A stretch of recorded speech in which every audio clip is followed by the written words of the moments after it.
영광은 뚜렷하게 드러난다는 말입니다. 뚜렷하게 드러난다, 영광. 그럼 하나님의 영광 하면 하나님께서 뚜렷하게 드러나신다는 것이죠. 여러분, 하나님께서 뚜렷하게 드러나신다면 어떤 방식으로, 어떤 모습으로 드러난다고 생각하십니까? 하나님께서 자기 자신을 드러내는 여러 방법이 있지만 제가 방금 찬양을 들으면서 우리 가슴 속에 동일하게 사무치는 하나의 형상은 메시아 예수의 얼굴입니다, 여러분. 그 메시아 예수의 얼굴에서 하나님 다음을 우리가 발견했고, 그렇기 때문에 교회 공동체로 모일 수 있었던 것이죠. 근데 지금 제가 소장이란 직함을 갖고 있지만 사실은 제가 어떤 자격이 있고 이런 사람이 아님에도 불구하고 이렇게 교회 공동체 앞에서 뭔가 얘기할 수 있게 된 이유는 어떤 헛소문 때문입니다. 제가 이걸 헛소문이라고 부르는 이유는 사실 그게 아무것도 아니기 때문이죠.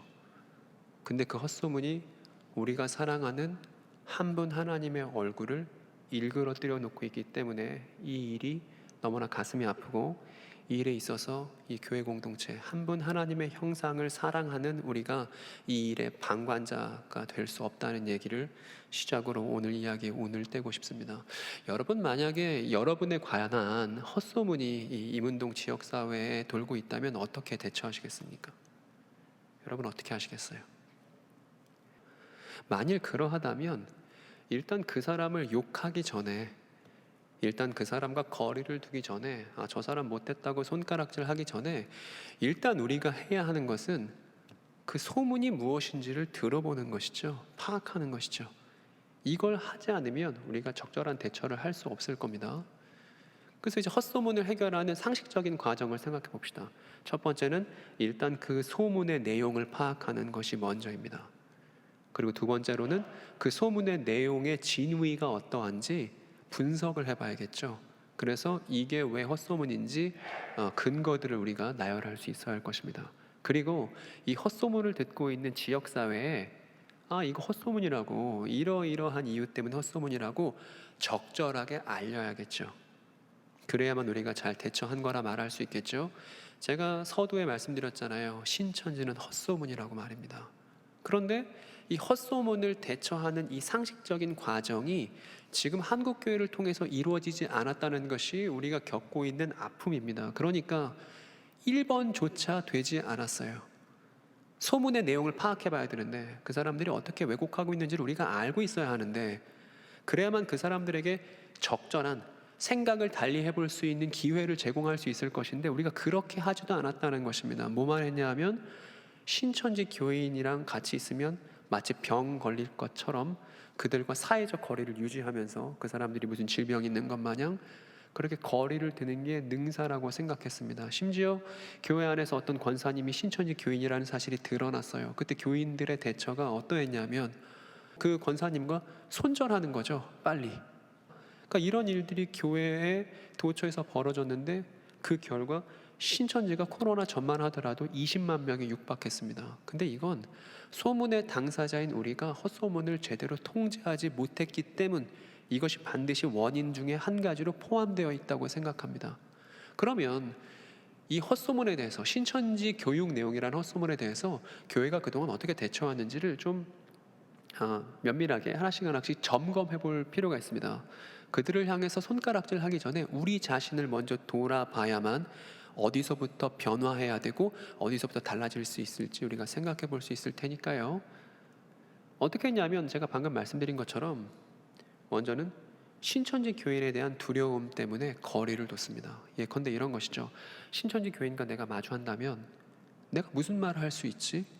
사이비 이단인 사람들은 성경을 줄줄 꿰고 있다고 하던데 내가 그 사람한테 뭘 말할 수 있지? 라는 두려움이 한국교회 안에 있습니다. 그런데 이 두려움은 어디서부터 기인한 것이냐 하면 무지에서부터 기인한 것이죠. 상대방에 대해서 잘 알지 못하기 때문에 이 무지에서부터 두려움이 파생되게 됩니다. 그러니까 신천지가 정작 우리가 사랑하는 한 분에 대해서, 우리가 사랑하는 한 이야기에 대해서 어떻게 애곡하는지 우리는 알려고 하지 않았다는 거예요. 그렇잖아요. 예컨대 어떤 사람이 신천지 교인이라는 걸 우리가 알게 됐다고 칩시다. 여러분의 친구가, 여러분의 지인이, 여러분의 연인이, 여러분의 가족이. 예를 들어 가족이 신천지 교인이라는 사실을 우리가 원치 않게 알게 되었을 때 가족과 손절할 수가 있나요, 여러분? 그렇게 못하는 겁니다. 근데 대부분 이렇습니다. 자기 자녀가 신천지 교인이라는 것을 알게 된 권사님이 너무 놀래서 마음이 너무 조급해지고 여유를 찾을 수 없게 됩니다. 그래서 아이를 압박하기 시작하죠. 아이를 압박하고 어떻게든 생각을 바꿔놓으려고 애를 쓰게 됩니다. 그런데 그 와중에 아이는 점점 마음이 더 다치죠. 이유는 자명한 거예요. 우리가 아이가 왜 신천지 교인이 되기로 결정했는지 들어볼 생각조차 하지 않았기 때문입니다. 왜냐하면 나도 설득될 것 같은 두려움이 있기 때문이죠. 근데 사실 지피지기면 백전백승이에요. 신천지 교인이 어떻게 생각하는지를 우리가 알면 두려워할 필요도 없고 여유 있게 그 사람들의 이야기를 듣고 나서도 어떻게 생각하는 것이 바른 것인지 제시할 수 있을 겁니다. 이게 저는 교회가 마땅히 해야만 하는 일이라고 생각합니다. 근데 그동안 그렇게 하지 않았기 때문에 오히려 이 세 번째가 저는 가장 문제라고 생각이 드는데, 적대감이 표면화된 것 외에 지금 실제적인 해결 방책이 없는 상황입니다. 그래서 신천지와 한국교회가 이렇게 대립구도를 지금 형성하고 있죠. 근데 이 적대감은 누가 좋아하는 것이냐 하면 사실 신천지 지도부가 너무 좋아하는 것입니다. 이렇게 얘기하겠죠. 한국교회는 신천지에 대해서 잘 모르는데 저렇게 우리 그냥 이유 없이 미워해. 그러니까 저 사람들이 잘못된 거야. 이렇게 얘기하면서 신천지 내부를 규합하기에 너무 좋은 먹잇감을 교회가 스스로 제공하지는 않나, 우리가 되돌아볼 필요가 있다는 것입니다. 여러분, 이 이문동 일대도 신천지 교인이 많이 있을 거예요. 그리고 그 사람들 중에는 기독교인이었다가 신천지 교인이 된 사람도 많을 겁니다. 여러분, 그 사람들에게 다시 생각해 볼 수 있는 기회를 누가 제공해야 될까요? 그 사람들에게 한 분 하나님의 얼굴을 소개하는 일에 누구에게 책임이 있겠습니까? 저는 여러분들에게 있다고 생각합니다. 이게 이단 사역자나 내지는 이단 전문가라고 말하는 사람들에게만 있는 것이 아닙니다. 사실 이 일에 전문가는 없어요. 우리는 교회로서 하나님 한 분의 얼굴을 닦아드릴 뿐입니다. 그래서 우리가 주기도문 할 때 이렇게 기도하잖아요. 아버지의 이름이 거룩히 여김을 받으시오며 기도하지 않습니까? 우리가 바라는 하나는 하나님의 이름이 거룩히 여김을 받는 거예요. 그것이 우리의 입을 통해서든 지역사회 누군가 입을 통해서든, 아, 하나님이 이런 분이시구나, 아, 하나님이 이런 분이시구나, 그 말을 너무 듣고 싶은 겁니다. 근데 하나님의 이름을 왜곡한 사람들 너무 많은데 그 사람들에게 하나님 그런 분 아니시라고 얘기하고 그 사람들에게 다시 한번 참 하나님을 만나는 기쁨을 선사하는 그 선물을 준비하는 일, 교회밖에 못해요. 근데 교회가 그동안 이 일에 있어서 관심을 갖지 않았던 것이 사실입니다. 그 사람들을 두려워해야 되는 대상이 아니라 안타까움의 대상으로 보지 않았고, 예컨대 이런 얘기도 있잖아요. 이 얘기는 예수께서 하신 말씀인데, 원수를 어떻게 하라고요? 어떻게 말씀하셨죠? 우리의 그분께서? 그래요. 근데 제가 교회 가서 강의할 때 이렇게 말합니다. 여러분, 원수를 어떻게 해야 되죠? 답이 금방 나오죠. 여러분, 그러면 신천지 교회는 어떻게 해야 됩니까? 그럼 답이 나오지 않습니다. 이상한 일이죠. 여러분, 사랑이라는 건 그 사람한테 가장 필요한 걸 주는 것이죠. 내가 주고 싶은 걸 그냥 주는 게 아니죠. 그 사람한테 가장 필요한 걸 주는 게 사랑입니다. 그러려면 그 사람을 알아야 하죠. 그리고 그 사람한테 절실한 걸 줘야 합니다. 그게 사랑이니까. 그러면 제가 여기서 신천지 교인을 많이 대면해 본 경험에 근거해서 말씀드리는 거예요. 신천지 교인에게 한 분 하나님의 참 형상이 너무나 절실하게 필요합니다. 그러니까 주자는 거예요. 지금 신천지는 큰 위기를 맞고 있습니다. 지도부의 절반 정도가 지금 갈렸고, 조직이 지금 위에서부터 제대로 통제가 되지 않다는 그런 간접 근거들을 여러 개 발견할 수가 있습니다. 그러다가 이제 만에 하나 이제 신천지 수장인 이만희 씨가 병이 들거나 죽거나 하는 일이 자명하죠. 이거는 뭐 뻔한 일입니다. 그 사람이 영원히 살 리가 없으니까요. 근데 만약에 이만희 씨가 죽게 되면 여러분 어떤 일이 벌어질 거라 생각하세요? 몇몇 사람들은 그렇게 얘기합니다. 저에게 빨리 죽어버렸으면 좋겠다고. 근데 저는 그게 이만희 씨가 죽는 상황이 박수칠 만한 상황으로 여겨지지가 않고요, 재난 상황으로 여겨집니다. 그러니까 신천지에다가 자신의 소망을 두고 있던 사람들이 신천지가 무너질 때 자신의 인생도 같이 무너뜨릴까 봐 이게 너무 걱정이 됩니다. 그리고 또 하나는 많은 사람들이 저한테 얘기합니다.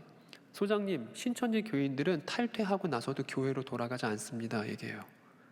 왜냐하면 신천지에서 하나님의 일그러진 형상을 오랫동안 배웠기 때문에 하나님이라면 꼴도 보기 싫어지거든요.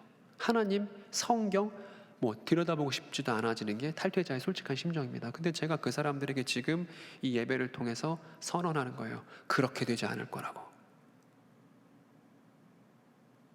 교회를 통해서 그렇게 되지 않을 거라고.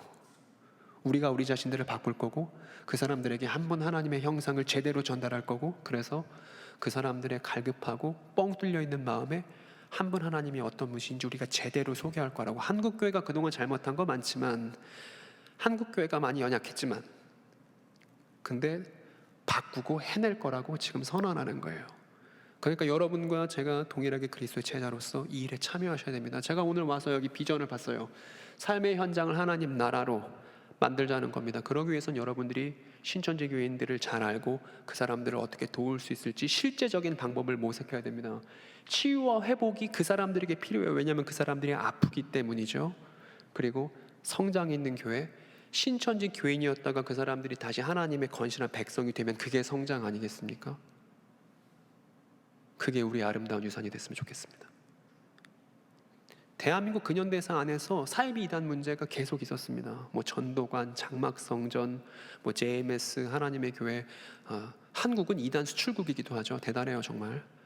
근데 대한민국 근현대사 역사 속에서 단 한 번도 사이비 이단이 한번 흥하고 그것이 망할 때 이 사이비 이단 피해자들을 제대로 섬겨준 적이 대한민국 근현대사 역사 속에 없어요, 여러분. 없습니다.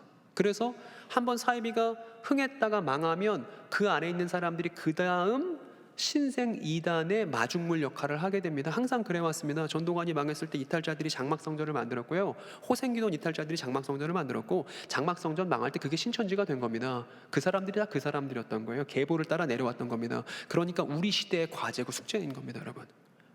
이 시대에 신천지의 종막이 불을 보듯 뻔한 이 시대 안에서 과연 한국교회가 거짓된 집단이 망할 때 그 안에 있는 사람들을 제대로 섬겨서 그 집단이 망하는 것과 함께 그 사람들도 무너지지 않게끔 우리가 할 수 있느냐 없느냐 시대적 과제 앞에 지금 현존하는 모든 한국교회가 서 있다는 것입니다. 그래서 우리가 더욱더 단순히 그냥 나 하나 미혹의 영에 빠지지 않고 나 하나 이단에 안 들어가면 된다, 너무 성취도가 낮은 목적입니다. 그건 당연한 거예요. 성경을 제대로 알고 한 분 하나님을 제대로 고백하면 들어가지 않아요. 괜찮아요. 걱정하지 않아도 됩니다. 이 정도 성취도가 아니라 그 사람들을 우리가 섬겨야 된다는 더 큰 목적이 지금 오늘날 한국교회 안에 하나님께서 부여하셨다고, 그렇기 때문에 이 사이비 이단 문제를 오늘날 교회 공동체에 허용하셨다고 그렇게 생각합니다.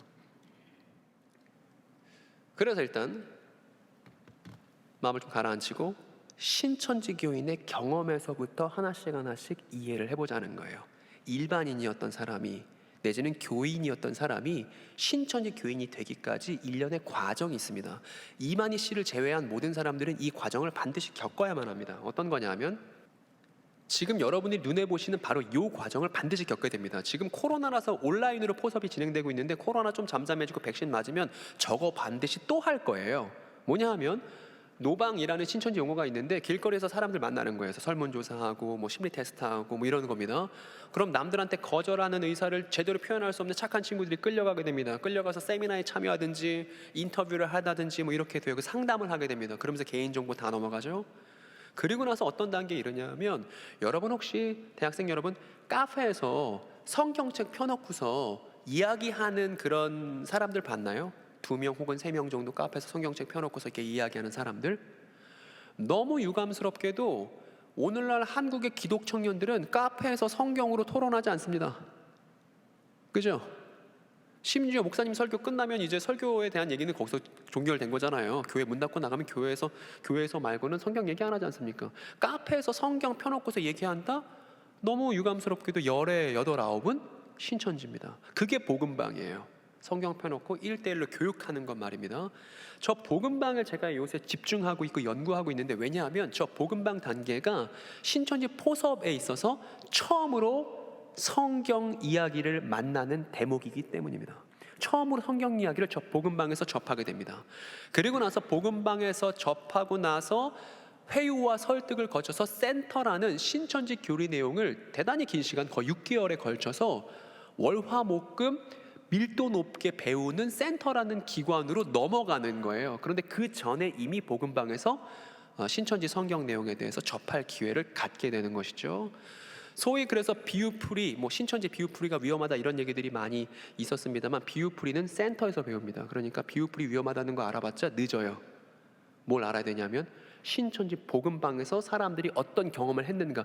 신천지 모든 사람들 공통 경험이에요. 대부분 이 내용을 공유하고 있습니다. 그래서 저 복음방에 있는 내용들을 우리가 분석하고 그 사람들의 경험을 이해하고 그 사람들에게 가장 필요한 걸 주려고 해요. 교회로서 말입니다. 그럼 복음방에서 어떤 내용을 가르치는지 여러분들에게 소개해 드릴게요. 이런 내용을 가르칩니다. 어떠세요? 낯서세요? 너무 익숙하시죠, 그죠? 맨날 우리 하는 거잖아요. 아담, 노아, 아브라함 이런 얘기들을 거기서 배우는 거예요. 그러니까 기존의 교인이었던 사람들조차도 복음방 수업을 들을 때 이상하다고 생각하지 못할 정도로 되게 가볍게 우리에게 익숙한 내용들을 배우게 됩니다. 근데 제가 아까 목사님이 아까 소개시켜 주신 것처럼 지난 2주 전에 할렐루야 교회에서는 이 내용을 다뤘습니다. 아담에서부터 아브라함까지는 할렐루야 교회에서 제가 다뤘고, 오늘 동안교회 청년분들과는 야곱에 대한 내용만 다루려고 해요. 그리고 저기 있는 거 다 할 겁니다. 저기 있는 거 다 할 거예요. 그래서 유튜브에 다 올려놓을 겁니다. 왜냐하면 저기가 신천지 문제 해결의 첫 단추라고 제가 생각하거든요. 왜냐하면 혹시 여러분 잠깐 거수 한번 해봅시다. 이게 동그라미입니다. 이게 X예요. 나는 지금껏 신앙생활 하면서 창세기부터 신명기까지를 완독해봤다. 동그라미 X 해보세요. 이 교회는 그래도 읽어보신 분들, 여기는 전멸이고요. 그렇군요. 읽어보신 분도 안 읽어보신 분이 있고. 여러분, 예수님이 뭐라고 말씀하셨냐면 나는 율법의 1.1획도 빼버리지 않는다. 나는 율법을 폐하러 온 게 아니라 완성하러 왔다, 완전케 하러 왔다 그랬습니다. 또 바울은 뭐라 그랬냐면 사랑이 뭐의 완성이라고 그랬냐면 율법의 완성이라고 그랬죠. 이때 율법이 뭐냐 하면 창세기부터 신명기까지를 율법이라고 해요. 우리는 창세기, 출애굽기, 레위기, 민수기, 신명기 이렇게 5권으로 떼서 알고 있지만 유대인들은 이게 통으로 하나입니다. 통으로 하나고 원문으로는 토라라고 해요. 토라. 근데 이것을 번역을 뭘로 했냐면 율법으로 번역한 거예요. 그러면 예수님 자신이 내가 율법의 완성이야, 내가 율법의 결말이야, 내가 율법을 이루려고 왔어 라고 말씀하셨으니까 예수께서 이루신 것, 예수께서 완성하신 것, 예수께서 절정을 이루신 것이 뭔지 우리가 알기 위해서는 반드시 뭐를 읽어봐야 되냐면 창세기부터 신명기까지는 반드시 읽어봐야 되죠. 반드시 읽어봐야 됩니다. 그래야 예수님이 뭘 완성하셨는지 우리가 비로소 알 수 있을 거 아니에요. 그런데 만약에 이 첫 단추 율법을 읽지 않으면, 창세기부터 신명기까지 내용을 정리해 두지 않으면 예수님이 뭘 이루어주셨는지 알 게 뭐예요? 사이비 이단에 왜 속느냐? 성경을 제대로 읽지 않기 때문에 속는 겁니다. 근데 제가 알아요. 여러분들의 사정을 압니다. 저도 모태신앙이고 교회에서 오랫동안 있었고, 최근에 만났던 제 친구들, 30년 넘게 신앙생활했던 친구들에게도 물어봤습니다. 니네 율법이 뭔지 아니? 창세기부터 신명기 읽어봤니? 안 읽어봤는데요? 제가 그날 기분이 너무 상해갖고 그냥 막 화를 냈습니다. 그 친구들에게. 창세기부터 신명기까지 반드시 꼼꼼하게 읽어보셔야 됩니다. 그래야지 그 다음 성경 내용을 이해할 수가 있어요. 비로소. 율법 모르면 성경 내용 모르는 겁니다. 거기서부터 첫 단추를 꿰야 되는 겁니다. 그런데 저 신천지 복음방이 다루고 있는 내용을 보세요. 다 뭐죠? 다 율법에 나오는 내용이잖아요. 저기서부터 첫 단추가 틀어지는 거잖아요. 그러니까 뒤에 가서 이만이라는 괴상한 결론이 나오는 거잖아요. 이거에 대해서 제대로 소개하려면 여러분부터 제대로 읽었어야죠. 창세기부터 신명기까지. 여러분, 개역개정 성경으로 읽는 건 너무 개역개정으로 읽는 건 너무 어려운 일입니다. 위험한 일이 아니라 어려운 일입니다. 개역개정 너무 어렵고, 여러분 제가 권해드린다면 새번역 성경이나 공동번역이나 쉬운 번역들이 있거든요. 읽고서 같이 대화 나누고 장면 상상하는 거 너무 즐거운 여정이 될 거예요. 반드시 저 교육자분들도 말씀드립니다. 율법을 읽혀야 됩니다. 그래야지 애들이랑 성경 이야기 재밌게 할 수 있습니다. 어쨌든 그러니까 저 율법에 대해서 첫 단추를 껴야 되는데 신천지가 저기서부터 왜곡을 만들어놨고, 이미 복음방 단계에서 살살 얘기하지만 신천지식 전제들을 이미 다 깔아놓는 단계가 저 복음방이라는 거예요. 그러면 어떻게 깔아놓는지 제가 보여드릴게요. 저 친구 구석탱이에 있는 친구는 신천지 교인입니다. 저 친구에게 복음방 수업을 진행합니다. 야곱에 대해서 말이죠. 신천지에서 야곱에 대해서 뭐라고 가르치냐면 먼저 첫 번째 이렇게 얘기하죠. 야곱은 꾀가 있고 지혜로운 사람이에요. 이렇게 가르칩니다. 야곱은 꾀가 있고 지혜로운 사람이에요. 여러분 맞습니까? 틀립니까? 이 정도? 오케이 알겠어. 그 정도는 뭐 크게 문제가 될 것 같지는 않으니까요. 그리고 또 뭐가 있냐면 야곱은 복에 대해서 끈기가 있는 사람이야. 또 이렇게 가르칩니다. 야곱은 끈기가 있는 사람이야. 그 사랑하는 여자를 위해서 7년을 더 참고 씨름할 때 포기하지 않고. 그래서 야곱을 끈기 있는 인물로 그립니다. 여기까지도 뭐 뭔가 이상한 게 없죠, 그죠? 그런데 이게 어떤 결론으로 치닫냐면 그래서 하나님은 이렇게 꾀가 있고 끈기가 있는 사람을 좋아하셔가 되는 거예요. 약간 좀 갸우뚱하시죠, 그죠? 하나님은 이렇게 꾀가 있고 끈기가 있는 사람을 좋아하셔. 그래서 그 사람 상황을 풀어주셔. 이렇게 갑니다. 이렇게 들으면 좀 뭔가 이상하긴 한데 뭔가 딱 꼬집어서 말하기는 어렵네. 뭐 이렇게 할 수 있는데 이게 나중에 신천지 교인이 되면 이 야곱에 대해서 이렇게 얄팍하게 배웠던 것들이 어떻게 독버섯처럼 자라나게 되냐 하면 이렇게 됩니다. 첫 번째는요. 그러니까 야곱처럼 너도 속일 수 있어. 야곱이 속였듯이 야곱이 꾀를 부려서 다른 사람들을 속이면서도 복을 추구했듯이 너도 다른 사람을 속일 수 있어. 이렇게 하는 겁니다. 그래서 신천지 교인들이 자신의 정체를 숨기고 모략이라는 포섭 방식을 사용하는 것이고 그것을 정당화하는 게 이 복음방 때 배우는 야곱 이야기라는 거예요. 결론이 충격적이죠. 그리고 두 번째로는 야곱은 끈기가 있었으니까 너도 신천지에 대해서 끈기를 가져야만 해. 이렇게 얘기합니다. 그래서 그 복음방 수업 때 듣는 질문이 있어요. 뭐라고 질문하냐 하면 당신의 팥죽은 무엇인가요? 이런 질문합니다. 당신의 팥죽은 무엇인가요? 예를 들어서 신천지 포섭 과정에 있는 친구가 있는데 그 친구가 신천지 교육받는 시간과 알바 가는 시간이 겹쳤다고 생각을 해보세요. 그런데 교사가 말하는 거죠. 너 에서처럼 그렇게 팥죽에 눈 돌아가서 중요한 걸 놓치면 되겠니? 너의 팥죽은 뭐야? 그 얘기 무슨 얘기냐면 너 알바 그만 가고 신천지 공부하는데 꼭 나오라는 그 얘기 아니겠습니까?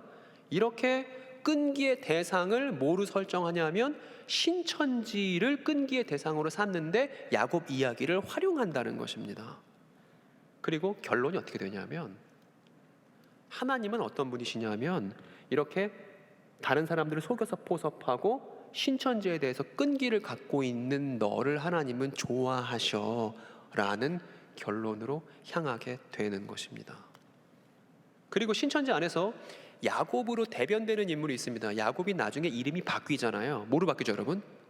이스라엘로 바뀌죠. 이스라엘 뜻이 뭐냐면 이긴 사람, 이긴 자 아니겠습니까? 하나님을 이기고 사람을 이겼다고 해서 이스라엘이라는 이름을 붙인 것인데 이 신천지 안에서 이긴 자라고 호칭되고 야곱의 12아들이 이스라엘의 시조가 되었듯이 마찬가지로 12지파를 만들었다는 그 신천지 안에 어떤 한 사람이 있어요. 그 사람으로 야곱을 투영합니다. 누구죠, 여러분? 이 할아버지죠. 그죠? 그래서 야곱은 신천지 안에서는 이만희 씨를 대변하는 인물이 돼버립니다. 이게 신천지에서 가르치는 야곱 이야기의 정체예요. 여러분 이 이야기 듣고서 이거 정말 설득력 있으니까 신천지 믿어야지 말도 안 되는 일이죠. 그죠? 어려운 거 아니죠. 자기 자신을 지키는 건 어려운 거 아닙니다. 이 사람들을 설득하고 이 사람들에게 좋은 기회를 제공하는 게 어려운 것이지 교회를 지키는 거 그건 정말 쉬운 일입니다. 근데 이제 제가 안타까운 건 이런 거예요. 이 친구 한번 생각해 보세요. 이 친구가 한 분 하나님을 어떻게 생각하고 있을지를 상상해 봅시다. 이 친구 하나님 어떻게 생각하고 있죠?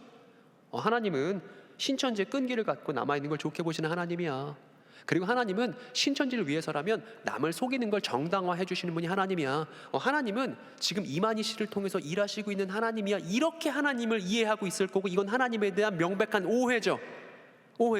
여러분 하나님에 대한 오해는 자신의 삶을 망가뜨립니다. 하나님에 대한 잘못된 알은 자신과 이웃의 삶을 어렵게 만들어요. 그래서 이 하나님에 대한 심각한 오해를 가리켜서 뭐라 부르냐면 우상숭배라 부르는 거예요. 여러분 출애굽했던 이스라엘 백성들을 생각해 보시기 바랍니다. 출애굽했던 이스라엘 백성들이 금송아지 만들어서 우상숭배했잖아요. 근데 이스라엘 백성들이 이러지 않았어요. 나 이제 여호와 하나님 안 믿고 여기 있는 금송아지 믿을 거야 이러지 않았어요. 어떻게 했냐면 이 금송아지가 우리를 이집트로부터 구해준 바로 그 여호와 하나님이야 라고 하나님을 오해한 것이죠. 근데 이게 우상 숭배였죠. 또 성경을 율법을 꼼꼼히 읽어보시면 레위기 신명기에 가면 몰렉이라는 이방 신이 나올 겁니다. 너무 끔찍해서 여러분 그 잊을 수 없는 이미지가 될 거예요. 몰렉은 어떤 신이냐 하면 당대 엄청 유행하던 이방 신이었는데 자기의 자녀를 불에다가 용광로에 바치게 만드는 신이에요. 유아 살해를 조장하는 신입니다. 근데 생각해 보세요. 이 몰렉이라는 신을 숭배하는 가나안 국가가 있다고 가정해 봅시다. 그러면 이 가나안 국가는, 몰렉을 숭배하는 가나안 국가는 공장과도 같은데 어떤 공장이냐면 주기적으로 아이들을 살해하는 공장이죠. 그죠? 근데 더 충격적인 것은 이렇게 몰렉이라는 신으로 하나님을 오해한 채 그렇게 유아를 계속 살해하고 있음에도 몰렉을 숭배하는 사람들, 우상을 숭배하는 사람들은 자기가 잘못했다고 생각할까요? 안 할까요? 안 해요. 그게 문제인 거예요. 이게 우상 숭배 아주 크리티컬한 문제인 겁니다. 나는 신에 대한 충성으로 우리 애까지 바쳤어. 근데 본인이 잘못했다는 생각을 못하는 거죠. 이 몰렉이 엄청 유행했고 심지어 이스라엘 백성들 중에서도 몰렉에게 자기 자녀를 바치는 사람들이 있었고 솔로몬은 말년에 이 몰렉을 위해서 산당을 짓기까지 합니다. 그만큼 이 하나님 오해에 대한 문제가 곧 우상 숭배의 문제고 끔찍한 것이죠. 하나님을 저렇게 오해한 친구의 삶을 여러분 상상해 보세요. 저 친구가 신천지를 탈퇴하고 나면 하나님을 더 이상 찾고 싶지 않아 합니다. 여러분 이해가 되시죠? 나한테 속이라고 했고, 나한테 그냥 끈기만 내라고 했고, 나한테 이만희 씨가 시키는 대로만 그렇게 고압적으로 위에서 오더 내렸었던 갑질하는 하나님, 꼴도 보기 싫은 거죠. 그러니까 신천지 탈퇴와 더불어서 모두 버리냐면 하나님도 같이 버립니다. 저 서양 속담에 이런 속담이 있어요. 애를 목욕시키고 나서 그 목욕물을 버릴 때 애까지 버리면 안 된다. 근데 신천지를 경험하고 탈퇴하시는 분들이 하나님까지 같이 버립니다. 그 이름의 가치를 확인해 보지 못한 채 그 이름마저 통째로 버린단 말입니다. 그리고 나서 마음이 더 힘들어져요. 그러면 이 사람들에게 뭐가 필요하죠, 여러분? 그 이름을 닦아주는 사람이 필요하죠. 이 사람들이 오해한 하나님의 형상을 닦아주는 사람이 필요하죠. 누가 닦아줄 건데요? 거리 유지만 하고 있는 교회가? 그냥 손가락질하고 미워하기만 하는 사회가? 못한다는 겁니다. 그게 아니에요. 그 사람들을 안타깝게 생각하고 그 사람들을 위해서 고민하고 기도하고 준비하는 사람들만이 그 사람들이 얼룩지게 만들었던 하나님의 얼굴을 닦아드릴 수가 있습니다. 그래서 주기도문 하는 거예요, 우리가. 여러분 주기도문 내용 중에 얘기 있죠. 아버지의 이름이 어때요? 거룩히 여김을 받으시오며.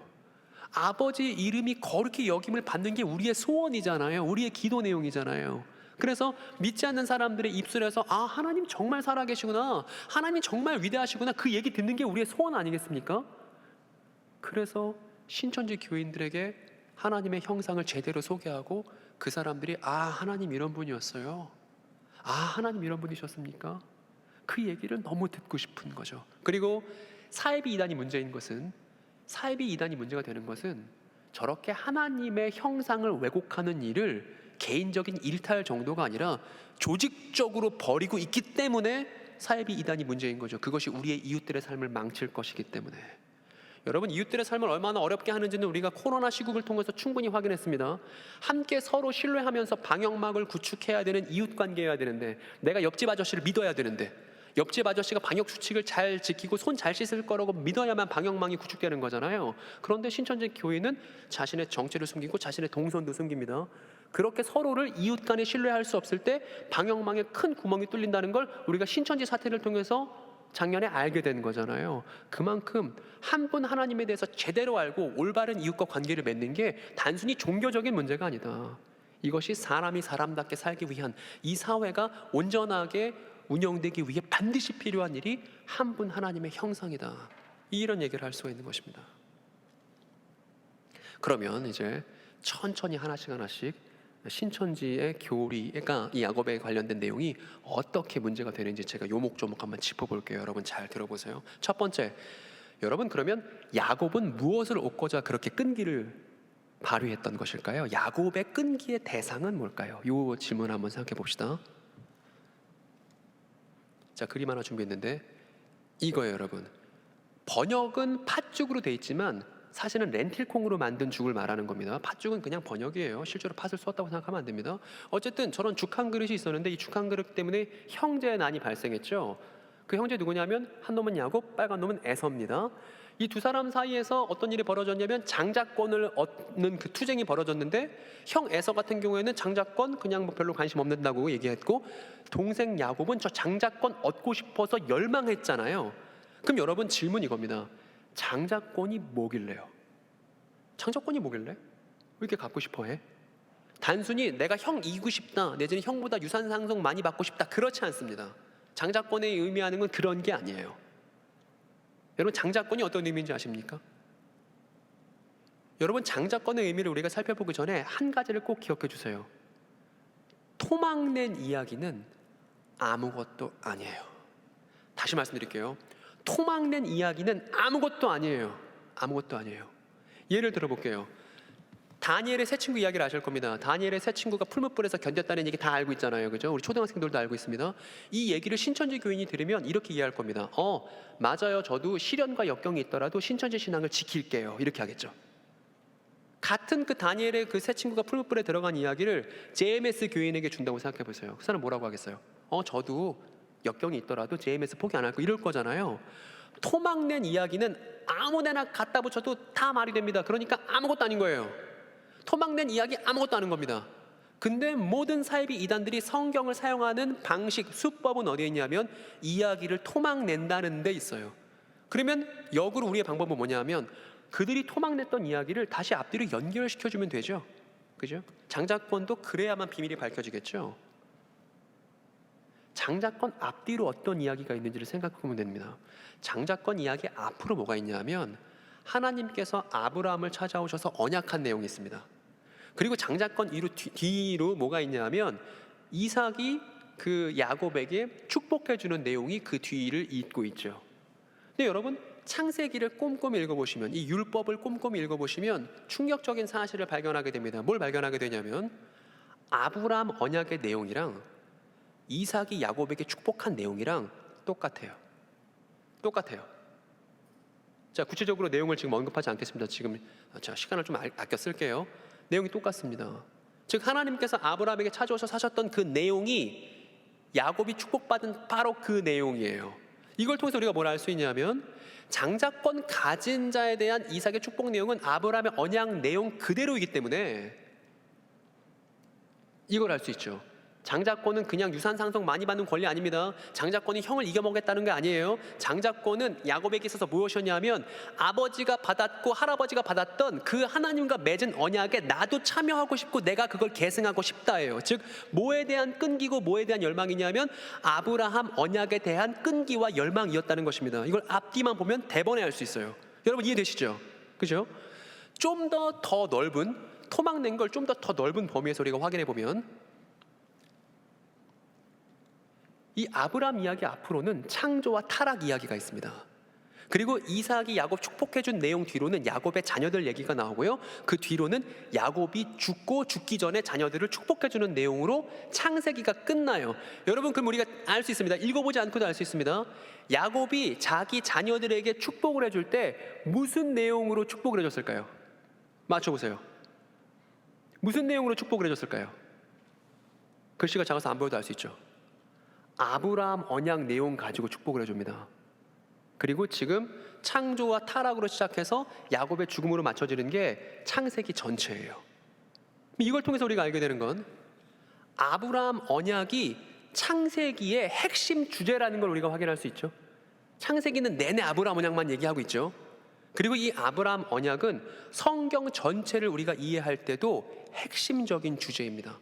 저를 가르쳐 주셨던 선생님은 성경 전체를 서론, 본론, 결론으로 나눈다면 서론은 창세기 1장부터 11장까지가 서론이고 아브라함 언약이 시작되는 창세기 12장부터 본론이 시작되고 결론이 계시록이라고 말씀하실 정도였어요. 그만큼 성경의 본론, 하나님께서 인간과 이 우주 전체에 대해서, 타락한 이 인간과 우주 전체에 대해서 어떠한 계획을 갖고 계신지가 드러난 그 사건이 아브라함 언약인 겁니다. 엄청 중요한 거예요.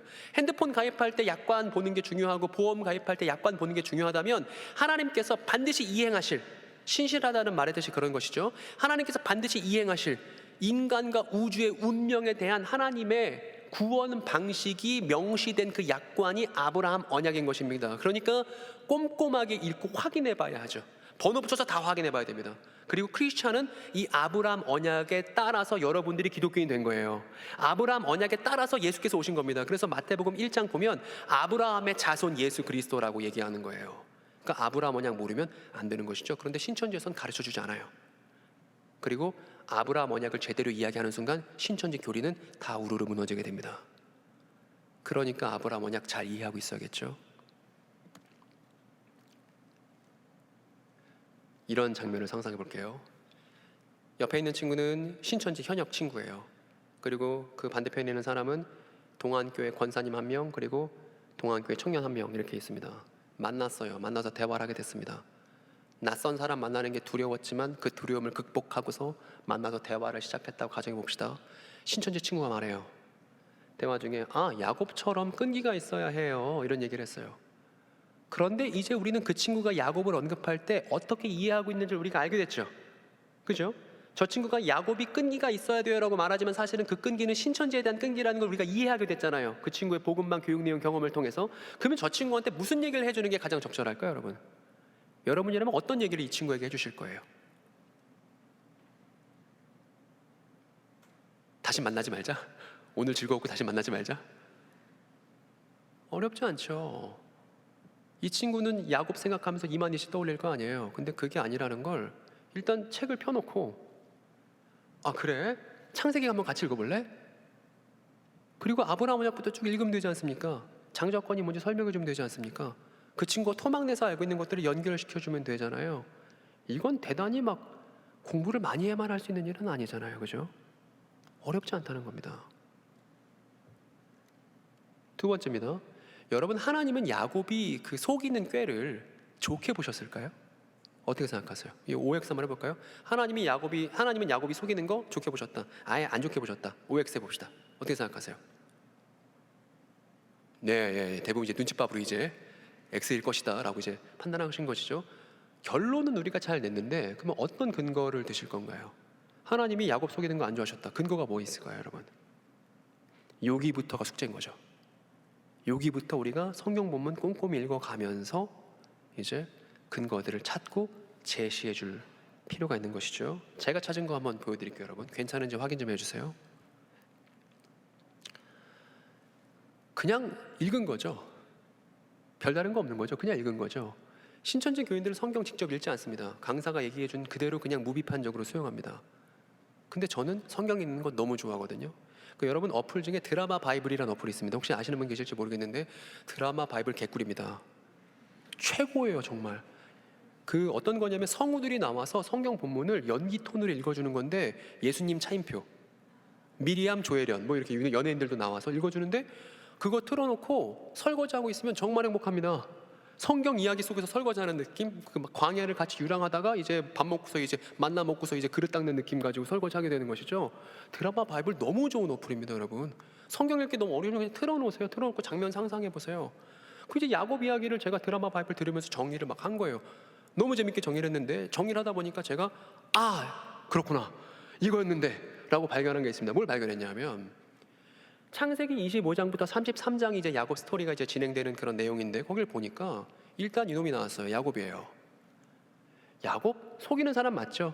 신천지 복음방 교육 내용들을 속이는 사람 맞습니다. 이 친구 아버지 속였어요, 형 속였어요, 나중에 외삼촌 속여서 외삼촌 재산 싹 갖고 왔죠. 그죠? 아주 나쁜 사기꾼 놈 맞습니다.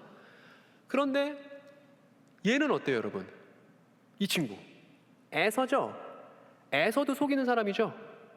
얘 못해 처먹었습니다. 왜냐하면 장자권이랑 파축이랑 바꾼 거잖아요. 바꿨으면 아버지가 축복해 줄 때 지는 가면 돼요, 안 돼요? 안 갔어야지. 근데 지가 가서 먼저 받겠다고 막 그러잖아요. 그 얘기 뭐냐면 동생한테 거짓말한 거죠.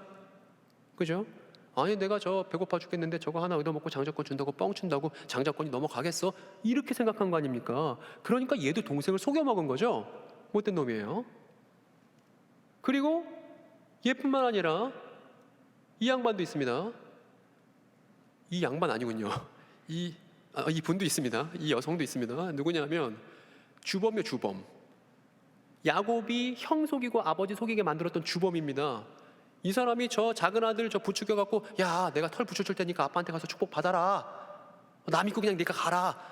이렇게 해서 획책했었던 주범 아닙니까? 그러니까 이 리브가도 속이는 사람이죠. 누구 속인 거예요? 남편 속이고 큰아들 속이고. 큰아들이 이방 여자랑 결혼되니까 외국인 며느리 얻기 싫어갖고 그렇게 다 속여버린 거 아닙니까? 여기서 안 끝납니다. 이 양반 아주 파렴치한입니다. 이 사람 아주 나빴어요. 아주 질이 안 좋습니다. 가까이 하고 싶지 않은 사람입니다. 이 사람 누구냐면 이삭이에요. 이삭 뭐 속였냐 하면, 아니 저 여기 기혼자분들 계십니까? 기혼자분들 한번 생각해 보세요. 자기 배우자가 자기를 부인이 아니라 누이래. 제정신이에요 이게? 예? 근데 이삭이 그랬어요. 저 야곱의 아버지 이삭이 그렇게 해서 아비멜렉을 속입니다. 그래갖고 그 부인이 욕보일 뻔했어요. 큰일 날 뻔했습니다. 나중에 아비멜렉이 그거 알고 나서 당신 왜 나 속였냐고 했더니 막 개망신을 당합니다. 이삭이. 그러니까 얼마나 이게 좋아. 아유 별로예요.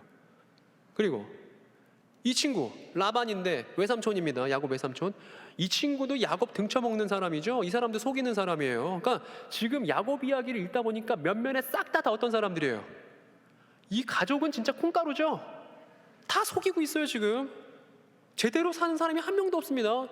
이 라반도 처음에 라헬 준다고 했다가 레아 주고 나서 7년 부려먹다가 14년 부려먹고 그렇게 자기 조카를 부려먹는 사람이 어디 있어요? 그리고 라헬, 얘는 안 속일 것 같죠? 얘도 속이는 사람 명단에 자기 이름을 추가합니다. 얘 뭐하냐 하면 이제 야곱이 라반 집에서 재산 이렇게 다 가져갖고 도망 안 갈 것처럼 하고 있다가 도망가거든요. 도망갈 때 라헬도 같이 도망가잖아요. 근데 이 여자가 도망갈 때 자기 아버지 집에서 우상 하나 훔쳐요. 그래서 어떻게 해요? 안 훔친 것 마냥 깔고 앉아 있습니다. 엉덩이로. 그리고 아버지를 속여요. 여러분 보세요. 등장인물 다 나왔습니다. 다 어떤 양반들이에요 이 사람들? 다 남들 속여먹는 콩가루 집안이죠. 그죠? 얘도 속이고 쟤도 속이고 안 속인 사람이 없습니다. 그러면 야곱 이야기를 그냥 펴놓고 읽으면 이거를 못 발견할 수 없는데, 이 야곱 이야기에 나오는 사람들 싹 다 지금 사기꾼이라는 걸 우리가 모를 수가 없는데, 이런 질문 던져봐야죠. 야곱 이야기 속에는 모두가 속이고 있습니다. 그러면 하나님은 이 속이는 행위를 옳다고 보실까요? 말이 안 되는 것이죠. 야곱만 속이는 게 아니니까. 그러니까 하나님이 참아주시는 것과 참아주셔서 허용해 주시는 것과 하나님이 좋아하시는 걸 구분해야죠. 근데 어느 신천지 교인도 하나님이 참아주시는 것과 하나님이 좋아하시는 것을 구분하지 못하고 있는 것이죠. 이거 얘기해줘야 되지 않겠습니까? 이 이야기를 사랑하는 사람들이. 어려운 것도 아닌데요. 그리고 이제 이 양반 얘기 좀 더 할게요. 그래서 걸렸어요. 자기 부인, 이제 저 부인 아니고 누이라고 했다가 아비멜렉에게 걸리지 않았습니까? 그래서 아비멜렉이 뭐라고 그러냐면, 당신 뭐 하는 거냐고. 아니 왜 당신 부인을 누이를 속여요? 내가 큰 죄를 저질 뻔했잖아. 당신 뭐예요? 이렇게 했더니 이 이삭이라는 양반이 자기가 왜 속였는지 속인 근본 동기에 대해서 이야기하는 대목이 창세기에 있습니다. 뭐라고 얘기하냐 하면 더 뻔뻔해요. 더 그지 같습니다. 이렇게 얘기합니다. 저 여자 때문에 속인 건 지면서 탓을 누굴 해요? 그러니까 타락한 아담이랑 똑같아요. 남 탓하는 게 종특입니다. 저 여자 때문에 제가 혹시 죽임당할까 봐 그래서 속였다고 이렇게 얘기해요. 그리고 우리는 이 창세기의 이삭의 그 대사를 통해서 중요한 사실을 깨닫습니다. 어떤 거냐면, 여러분 다른 사람들을 속이거나 다른 사람들이 비겁하게 행동하는 건 그 근본 동기가 뭐라는 거예요? 두려움이죠. 두려움이죠. 두렵기 때문에 속이는 거죠. 내가 망할 게 두려워서, 내가 죽을 게 두려워서, 두려우니까 속이는 것이죠. 그리고 신천지 교인들도 마찬가지죠. 사실은 두려운 것이죠. 뭐가 두렵죠? 진실을 말한다는 건 항상 두려움을 극복하지 않으면 할 수 없는 일이니까요. 다시 이 장면으로 돌아왔습니다. 우리 신천지 친구가 얘기했어요. 야곱처럼 꾀가 있어야 해요. 또 얘가 이렇게 얘기했습니다. 또 이만희 씨 상상하면서, 여러분 이 친구한테 또 무슨 얘기 해줄까요? 야곱처럼 꾀가 있어야 돼요. 얘가 이랬어요. 우리가 해줄 수 있는 제일 좋은 섬김은 이런 것이죠. 책을 펴고, 야곱 말고 싹 다 속이는 얘기 한번 들어볼래? 같이 한번 확인해 볼래? 요거 정도는 같이 봐야죠. 여러분 이거 어려운 거 아니지 않습니까? 그죠? 마지막입니다.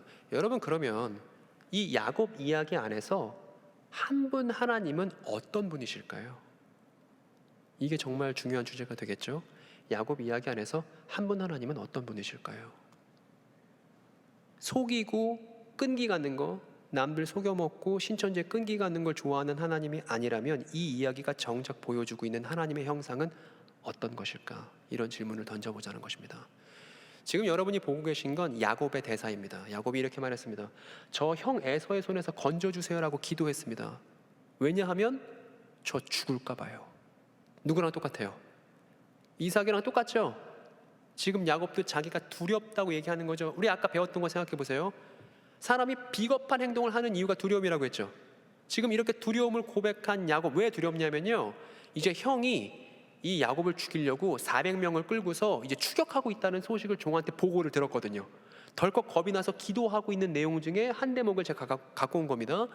야곱이 두려웠기 때문에 온갖 비겁한 행동들을 하기 시작합니다. 어떤 것이냐 하면, 그러니까 아버지랑 똑같아요.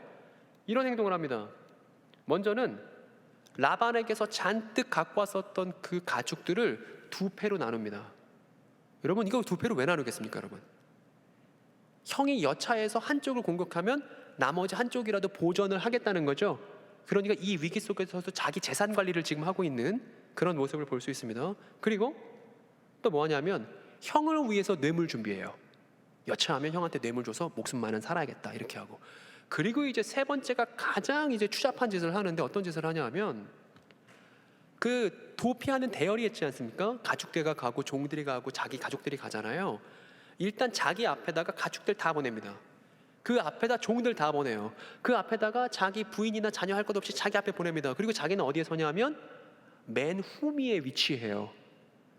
여러분, 야곱이 이 대열의 맨 끝에 위치한 이유가 뭘까요, 여러분?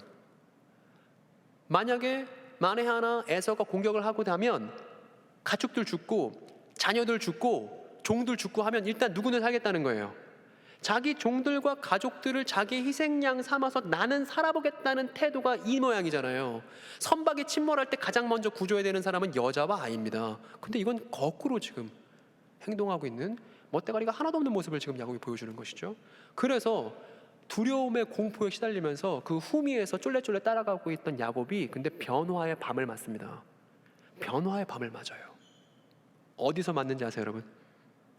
성경을 사랑하는 동행교회 청년 여러분, 어디서 변화의 밤을 맞는지 아십니까? 야복강이죠. 야복강이죠. 후미에 가고 있던 야곱을 누가 턱 잡았습니다. 그리고 뜬금없이 밤새 씨름을 하게 되죠. 성경에 기록되어 있지는 않았지만 밤새 씨름을 했다니까 이렇게 붙어있는 거 아니겠습니까? 붙어서 별별 얘기를 다 했겠죠. 아, 저 씨름하는 거 힘든데 어쨌든 저 지금 이런 고민이 있고 저런 고민이 있고 저 너무 무섭고 너무 힘들고 뭐 이런 얘기를 야곱이 막 줄줄줄 늘어났겠죠. 그 맞은편에 야곱을 붙잡고 있는 분도 뭐 주절주절 이런 인생 상담 같은 것도 해주실 수 있었겠죠. 어쨌든 그런 밤을 보냈을 겁니다. 어쨌든 그 밤을 보내고 나서 정말 신기하게도 야곱의 성품이 180도 달라지죠. 그리고 이날 밤이 야곱이 개명된 밤이기도 했습니다. 새로운 이름 얻었죠. 어떤 이름이죠? 이긴 자요. 이만희 씨가 좋아하는 이스라엘이라는 이름을 얻었습니다. 그리고 나서 행동이 달라집니다. 어떻게 하냐면 일단 씨름을 하다가 엉덩이 뼈를 다쳤습니다. 도망가긴 글렀죠. 도주하긴 글른 거 아닙니까? 이제 자포자기 해야 되는 거죠. 자포자기 하니까 두려움도 사라져요. 그래서 이 쩔뚝거리는 다리를 갖고서 대열의 맨 선두로 나옵니다. 이건 뭐냐 하면 대열의 맨 선두로 나왔다는 건 누가 먼저 죽임당하겠다는 거예요. 누가 먼저 희생당하겠다는 거예요. 자기 자신이죠. 누구를 닮았죠? 누구도 희생당하지 않을 거야. 근데 나는 희생당할 거야. 누구를 닮았죠? 우리가 사랑하는 한 분 닮지 않았습니까? 그리고 진짜 어려운 것도 해요. 뭐냐 하면 형에게 먼저 용기 내어서 용서를 구해요. 여러분, 용서를 구하는 건 죽는 것 같은 거예요. 여러분, 엄마랑 다 싸우셨죠? 엄마랑 싸운 경험들 다 갖고 계시죠? 그죠? 근데 엄마가 너무 억울하게 날 만들었어. 엄마가 100% 잘못한 게 맞아. 난 잘못한 게 없는데.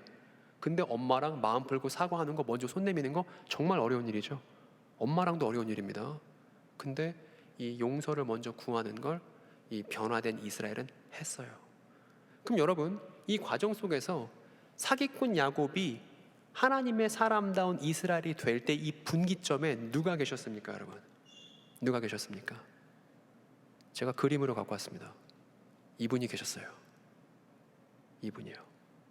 야곱이 연약했지만, 야곱이 사기쳤지만, 야곱이 두려워했지만, 그럼에도 불구하고 야곱을 포기하지 않고 야곱의 긴 인생 속에서 그가 변화할 수 있도록 그를 지켜주시고 돌봐주시고 야곱이 진실하게 살 수 있도록 두려움을 극복하게끔 야곱을 곁에서 도와주셨던 그 한 분 하나님 말입니다.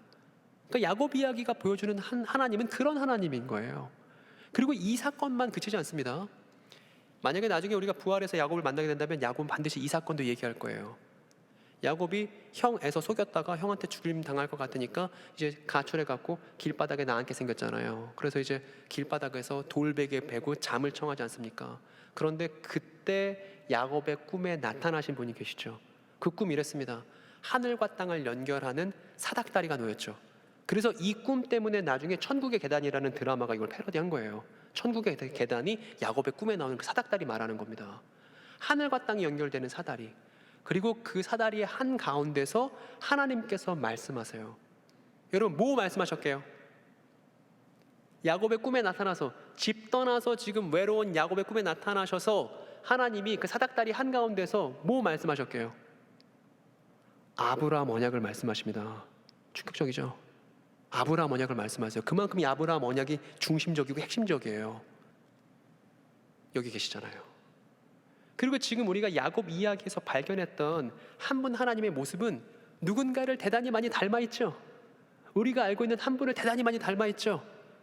우리가 연약하더라도 우리를 포기하지 않고 우리가 가장 힘들 때 우리 곁에서 격려해 주시고 위로해 주시는, 그래서 우리가 연약하고 죄짓고 속이고 이러더라도 우리가 변화할 수 있도록 우리 인생 전체에서 우리의 분기점이 되어주시는 그 한 분과 너무 많이 닮아있죠. 여러분 누구죠? 그 이름이잖아요. 메시아 예수. 즉 야곱 이야기를 통해서 우리가 발견하는 하나님의 참 형상은 메시아 예수이신 것이죠. 이게 이야기를 제대로 읽은 거죠. 그런데 신천지 교인들은 이 한 분 하나님의 참 형상인 예수를 야곱 이야기에서 발견하지 않고 있단 말입니다. 이게 얼마나 안타까운 일인지 모릅니다. 그래서 다시 이 그림으로 돌아왔어요. 여러분 그러면 신천지 교인이 됐든 하나님의 교인이 됐든 왜곡된 이야기, 잘못된 이야기를 갖고 있는 사람들이 가가호호 문을 두드리고 교회를 찾아옵니다. 왜냐하면 잘못된 이야기에 자부심이 있기 때문이죠. 여러분 근데 낯선 사람 만나는 거 되게 두려운 일이잖아요. 낯선 사람 대면하는 거 되게 두려운 일입니다. 익숙한 사람들 만나는 건 두렵지 않습니다만, 근데 이 사람들은 두려움을 극복해요. 자신들이 갖고 있는 잘못된 이야기를 전달해야겠다는 열망으로 낯선 사람들을 찾아갑니다. 사이비 이단에 몸담고 있는 사람들이 오히려 말입니다. 그러니까 저는 이 그림이 역전돼야 된다고 생각합니다. 어떻게 역전돼야 되냐면 저 사람들이 우리를 찾아올 게 아니라 우리가 저 사람들을 찾아가야죠. 저 사람들의 말을 우리가 들을 준비를 하고 기다리는 게 아니라 우리가 저 사람들을 찾아가 봐서 그 사람들 얘기를 듣고 우리 얘기를 전달해야죠. 이게 맞는 그림이죠.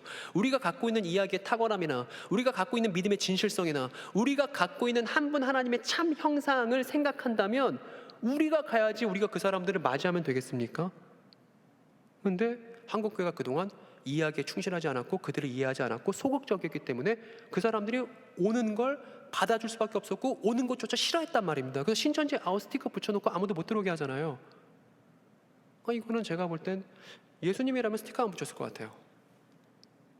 오히려 바리새인들의 파티에 참여하셔서 그들과 대화하고 율법학자들과 논쟁하면서 그 사람들이 생각할 수 있는 기회를 주셨던 게 우리의 예수이시니까 지금부터 지혜로운 방법, 이 공동체가 함께 지역사회 안에서 올바른 이야기를 전달할 수 있는 방법들을 찾고 모색해야 된다고 생각합니다. 이게 진짜 사이비 이단에 대해서 교회다운 대처인 것이지 우리 하나 지킨다? 너무 가벼운 문제. 그러니까 이제 말을 누가 먼저 할 거냐면 우리가 먼저 할 거예요. 책을 펴고요. 이런 거 물어볼 수 있죠. 신천지 교인이시죠? 근데 당신은 야곱 이야기에서 하나님 어떤 모습을 발견하셨어요? 이 친구 머릿속에 떠오르는 건 한 사람뿐입니다. 근데 그거 아니라고. 야곱 이야기에서 우리가 예수를 발견한다고 소개해주면 얼마나 좋겠어요. 설령 그 사람이 그것 때문에 탈퇴하지 않는다 할지라도 그 사람 기억에 남을 거 아닙니까? 나중에 자신한테 예수를 전달해줬던 그 사람들을 찾게 되지 않겠습니까? 그래서 저와 공동 목적을 여러분들이 가지셨으면 해요. 그건 뭐냐 하면 이 친구가 하나님 이렇게 왜곡하고 있는데 교회가 지금부터 기독교 지성들이, 기독교의 푸르는 젊은 시절들이 고민하고 있어서 이 임운동 일대 안에서 잘못된 하나님의 이미지를 갖고 있는 사람들을 어떻게 섬길지를 모색해 보자는 것입니다. 그래서 이렇게 바꾸고 싶어요. 하나님은 속이는 걸 정당하는 분이 아니야. 오히려 속였던 사람이 진실하게 살 수 있도록 도와주시는 하나님이야. 그리고 하나님은 이만희 씨를 통해 일하지 않아. 하나님은 연약한 야곱을 끝까지 돌보시고 예수를 통해서 일하시는 하나님이야. 오늘도 성령으로 우리와 함께 하셔. 그리고 하나님의 계획은 아브라함 언약이야. 너 아브라함 언약 알고 있니? 해서 하나님에 대한 왜곡된 이미지를 대체할 수 있게끔, 진실한 이야기로 대체할 수 있게끔 섬기는 사람들이 필요하다는 것입니다. 저렇게 해서 뭘 보고 싶냐면, 화면 잘 보세요. 뭐가 하나 바뀔 거예요. 이걸 보고 싶은 거죠. 이걸 보고 싶은 거예요. 지금 뭐가 바뀌었는지 여러분 눈치채셨죠? 웃고 있잖아요. 하나님의 참된 형상에 대해서 접하고 나서 웃고 있잖아요. 그러니까 그 친구들, 하나님에 대해서 잘못 알고 있어서 마음이 넉마가 됐을 그들이 웃는 걸 보고 싶은 겁니다. 그러면 그 사람 누구냐면 잠재적 바울이에요. 그 사람 누구냐면 잠재적 베드로입니다. 사이비 이단에 있을지라도 하나님의 역전에 의해서 얼마든지 교회에 충실한 일꾼이 될 수 있는 잠재력을 갖고 있는 친구로, 그러나 지금은 안타까운 처지에 있는 친구로, 그렇게 우리가 신천지 교인들을 바라봐야 예수의 시선이 아니겠는가, 이 얘기를 드립니다. 그리고 오늘 이야기의 결론은 신천지가 이렇다 저렇다가 아니라 교회부터 똑바로 해야 된다, 교회가 교회다워야 한다는 결론으로 마무리할 것이기 때문에 다시 한번 높아심에 성경 읽을 때 주의해야만 하는 세 가지를 다시 한번 말씀드리고 오늘 이야기를 마치려고 합니다. 먼저는요, 사이비 이단이라는 헛소문을 진실한 이야기로 대체하기 위해서는 여러분들이 직접 성경을 읽어야 하죠. 읽을 때 여러분들이 주의해야 될 점들을 말씀드릴게요. 첫 번째는 뭐냐면, 토막난 이야기는 아무것도 아니라는 걸 기억해 주세요. 그래서 앞뒤 이야기를 계속 연결하면서 보는 훈련을 해야 합니다. 그래서 그 앞뒤 연결한 게 창세기에서 시작해서 요한계시록에 이르기까지 성경 전체가 여러분에게 표현 가능한 내용으로서 내면화되어야만 합니다. 그게 모든 기독교인에게 필요해요. 초대교회 사람들은 글자를 읽을 줄 몰랐습니다. 근데 그럼에도 불구하고 하나님의 언약과 예언 이야기가 메시아 예수를 통해서 성취되었다는 걸 말할 수 있었고 표현할 수 있었습니다. 이건 글자를 쓸 줄 아냐 모르냐 문제랑 다른 거였어요. 이야기할 수 있었다는 겁니다. 그러니까 여러분도 메시아 예수께서 이루신 하나님의 언약과 예언 이야기를 표현하고 말할 수 있도록 성경을 토막토막 보지 않고 긴 안목을 갖고서, 큰 스코프를 갖고서 이해해야만 한다는 것입니다. 그리고 교육자분들이 이걸 도와주셔야 돼요. 이거 하려고 우리가 신학을 한 거니까 이걸 섬겨주셔야 됩니다. 두 번째로는 동안교회에서 바이블 칼리지도 하고 여러 가지 공부하는 거에 대해서 제가 되게 좋다, 교회가 되게 좋은 활동들을 많이 한다 생각했습니다. 근데 여러분, 물론 여기 목사님들이 우리를 속여먹지 않겠지만, 여기 있는 목사님들이 우리를 등쳐먹는 사람들은 아니겠지만, 그렇다 할지라도 목사님한테 뭔가 성경 내용을 배웠어요? 그럼 집에 와서든 반드시 뭘 해봐야 되냐면, 목사님이 그날 그렇게 말한 내용이 맞는지 안 맞는지 본인이 직접 성경책을 펴서 확인해 봐야겠죠? 그죠? 꼭 확인해 보셔야 됩니다. 틀린 걸 찾아내라는 게 아니라 내 이야기를 만들자는 겁니다. 신천지 교인이 신천지 강사의 얘기를 무비판적으로 수용하듯이 우리도 누군가의 이야기를 무비판적으로 수용하지는 말자는 것입니다. 즉, 여러분 손에 다 한 권의 책이 들려있고, 이 책이 들려있는 건 여러분이 직접 이야기를 확인해서 여러분의 이야기로 만들어야 된다는 것입니다. 그리고 그러기에는 개역 개정보다는 세번역 성경이 훨씬 용이할 거라는 것도 다시 한번 주지시켜 드립니다. 그리고 세 번째, 마지막으로는 용기죠. 용기가 필요합니다. 낯선 사람을 찾아갈 용기, 그리고 그동안 우리가 해보지 않은 방식을 계획하고 시도해 볼 수 있는 용기 말입니다. 그리고 우리가 그렇게 용기를 발휘할 때 메시아 예수께서 우리와 대단히 가깝게 있다는 사실을 우리가 알게 될 거예요.